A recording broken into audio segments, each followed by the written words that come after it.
Pro players spend countless hours learning and perfecting new techniques. Why? Good question. Because, well, they're useful. They work. Even if you think, you know what, I'm never going to use that technique. You know what, this is what I got to say to you. You just never know. It might come in handy, it might save your skin and even earn you a dub one day. What's going on, guys? It is your motivation guy. Make sure to follow me on my new Insta. That is at your motivation guy. Once again, my favorite candy that I am addicted to, and I'm proud of it. And it is that Bunch of Crunch. And let's get this going.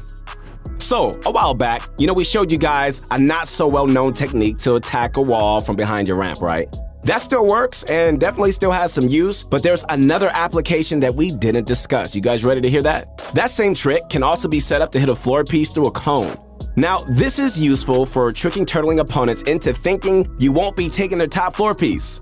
To do this, so approach your turtling opponents one by one from the top, right? Either place your own cone piece if they haven't yet, or remove it and just replace it with your own.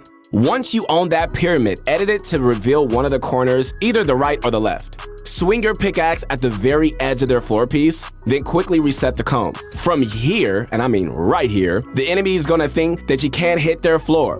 But if you swing on that harvesting circle, you can actually attack it through the cone. So do that, all right? And pull out your floor to replace it. Then edit through both to reveal your opponent for the kill. Now, why would you want to do this? Good question. Well, taking floor pieces can be really risky, right? Since your opponent might edit and go for a jump shot. Plus, with the whole coin flip mechanic, it might take a while to just brute force steal their floor. So this added confusion, where they think their floor is safe, can potentially make them turbo build the wrong piece. But the confusion doesn't have to end there, my friends. You can even go a few steps to even further puzzle your opponent. For example, now once you reach the stage where you close the cone, you can drop a ramp to the side as if you're about to drop on it for a wall replace. Land on it and swing your pickaxe once after a wall, right? Then jump back up and hit the floor piece marker. Place your own floor and edit through for the elim. When this is done quickly, it barely takes any extra time, and you know what? It just really confuses your opponent as to what piece you're hitting. Unless they know the technique as well, there's no way your opponent is turbo building a floor piece. And all this can be done within a few seconds, so there isn't too much wasted time.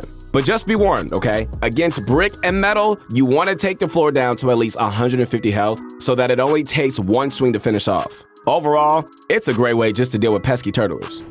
Okay, so we've been seeing this next move used a ton by the pros this chapter, and that's the efficient ramp tunnel. Compared to the conventional tunneling methods, you're going to be saving a bunch of materials using this version.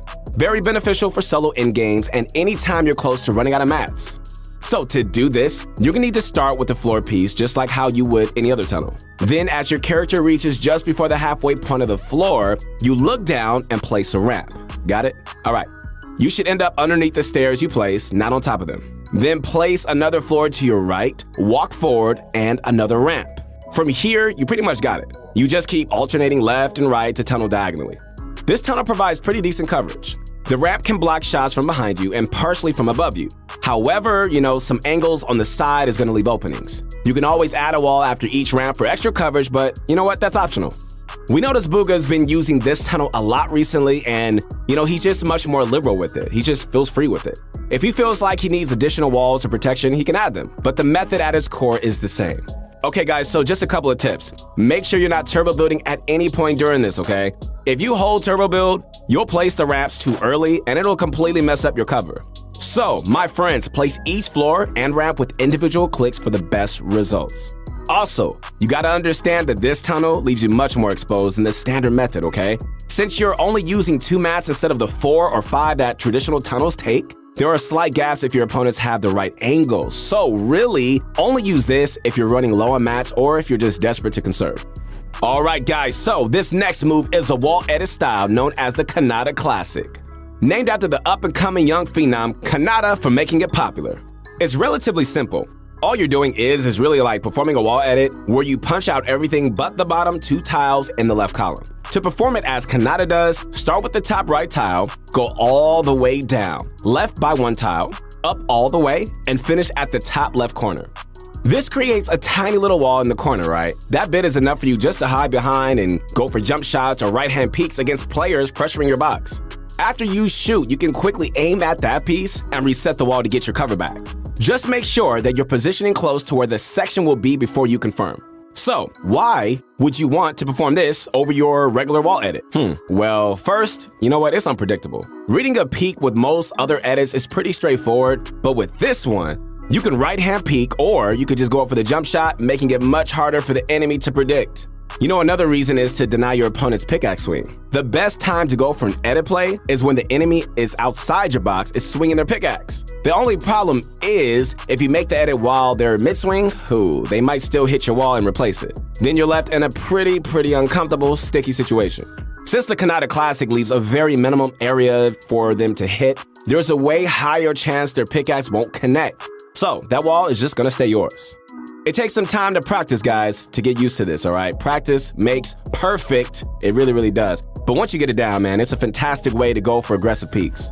All right, so the next technique is a classic that you definitely need to start using, like immediately, if you aren't already.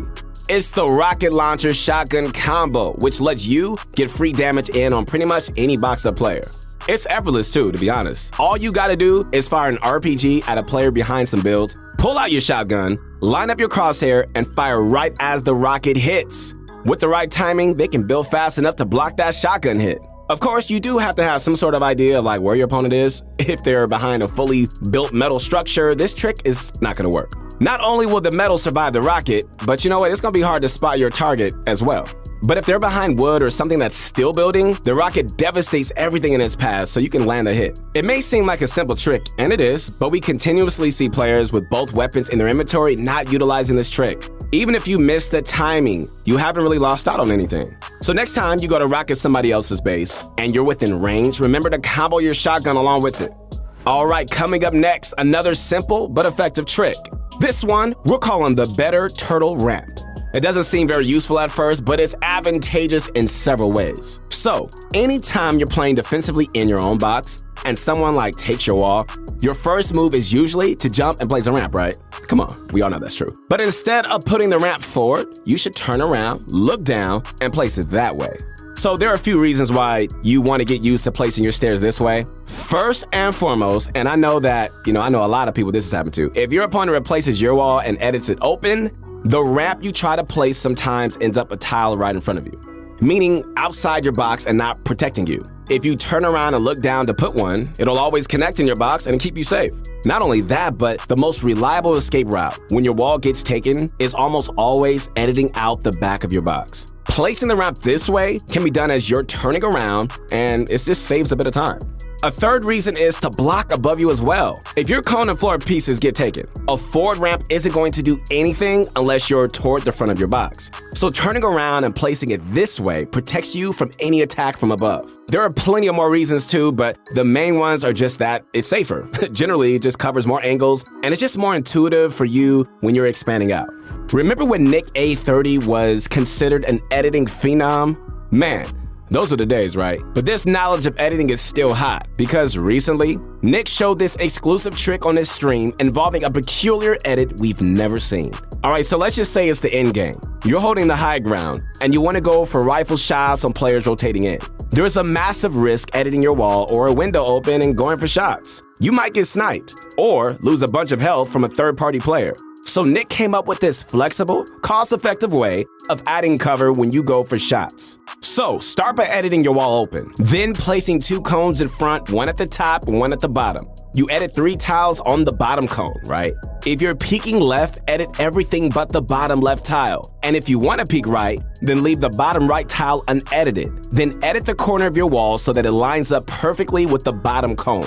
Place a pyramid in your box as well, okay? And edit the same corner as you did for your wall to create a ramp that adds more protection. Then anytime you want to go for another angle, you can reset the cones and your wall and set them up the other way. You know, it takes valuable time placing cones and editing them, so try to set this up in advance. Figure out what direction players are likely to rotate in from and put the cones down before the storm starts closing in. You don't want to be setting this up when there's shooting to be had, because by the time you finish, you might lose your opening. So always try to place the cones before engaging. This final move isn't like a specific technique as it is a general strategy, and that's shooting structures with your shotgun.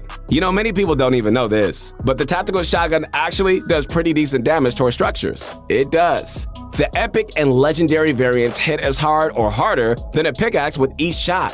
about 75 damage with the purple and 75 with the gold.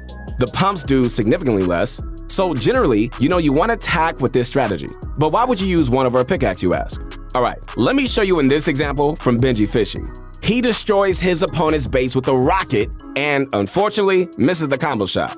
Now, if Benji were to walk up, pull out his pickaxe and go for the wall, his opponent would clearly see it coming, right? So instead, Benji waits until he's in wall placing range and uses his shotgun to take it. Since he's a bit farther away, the guy in the box doesn't even expect it. So Benji gets it for free and cleans up the kill. I mean, look at this, my friends. Benji even lights up his crosshair on the enemy before he shoots. Edit plays from turtles are super common. So indeed, if they were to open the wall for a shot, Benji could just get lucky and land a free hit. Just another reason to use your shotgun this way. This does not only apply to walls, but also against ramps. Walking up the pickaxe stairs is predictable, but no one expects the shotgun replace. Now, we're not saying that you should only use your shotgun against structures. A pickaxe attacks much faster and does more damage overall. Plus, it doesn't take up ammo you'll eventually have to reload. But anytime a wall or a ramp is low and you're within replacing range, using your attack shotgun might catch your opponent off guard. Alright, so to summarize, my friends, the 7 techniques we showed you are the floor take fake out, the efficient ramp tunnel, the Kanata classic wall edit, RPG shotgun comboing, the better turtle ramp, Nick A's 30s protected peak, and using tac shotguns against structures. Although some of these are more difficult than others, they all require one word, I'm sure this is your favorite word, and that is practice. You have to ingrain these patterns in your mind if you want to perform these in a real match. So definitely spend some time in creative, going over them and just getting to a point where you're just pulling them off with ease.